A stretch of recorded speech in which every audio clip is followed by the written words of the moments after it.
And now, CCW News presents Holy Crap, This Is Actually Happening! Forget Thanksgiving, let's talk Christmas edition 2023. I'm Chuck U. Farley. The past 2 months have seen Democrats losing what little minds they had remaining, as first, Alex Jones was reinstated on the platform formerly known as Twitter, and both Argentina and the Netherlands voted in anti-woke, pro-freedom candidates. In what it says is a move to protect our republic, the Colorado Supreme Court has voted that Donald Trump will not be allowed on the primary ballot due to his neither participating in any nor facing any charges for the alleged insurrection of the very government he was the head of at the time. Only in the minuscule minds of the totalitarian left could freedom of speech and citizens voting for their candidate of choice be a threat to democracy.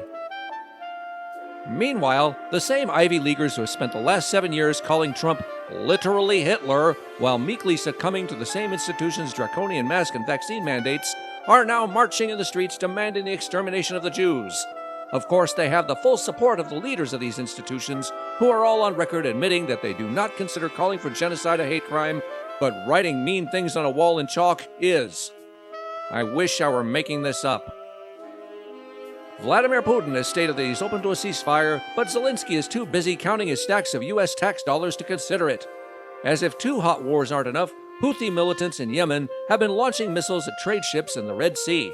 The Iranian-backed group claims that they are only aiming for ships headed towards Israel's ports because that's how they can guarantee the U.S. will get involved in yet another war. November saw San Francisco become a Potemkin village as California's hairspray Hitler cleaned the homeless off the streets for a special visit from China's President Xi.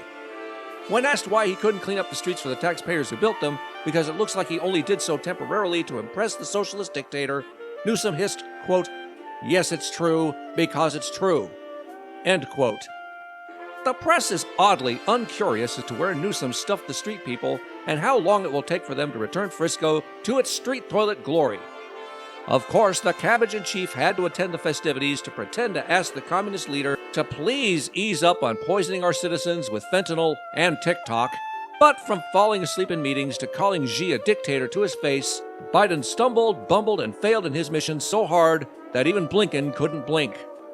In fact, Biden's done such a bang-up job that China is taking their pandas back.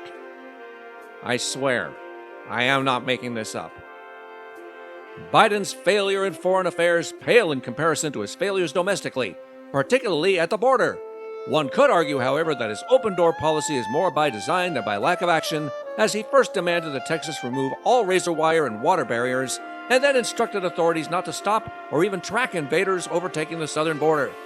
He then closed down the international railway crossing bridges in Eagle Pass and El Paso, not to try to cut down on blatant human trafficking, but to enable workers to process more border jumpers, offering them free cell phones, goodie bags, and first-class Delta airline tickets to any state they wish to go.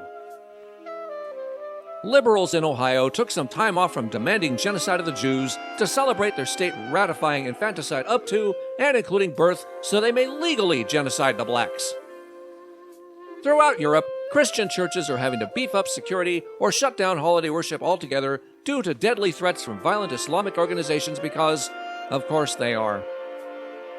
To wrap up the season, first cabbage, Dr. Jill Biden decked the halls of the White House in gaudy circus-inspired nutcracker-themed decorations and tweeted out a tap-dancing monstrosity, including men dressed up as women, women pretending to be men trying to be flowers, and mice who wish they weren't men. The only thing scarier than their costumes was learning how much Americans, many of whom won't be able to afford Christmas dinner thanks to Bidenomics, had to pay for 2.5 minutes of this pure cringe. For CCW News, this has been Holy Crap, This Is Actually Happening. I'm Chuck U. Farley. Merry Christmas, and may God help us.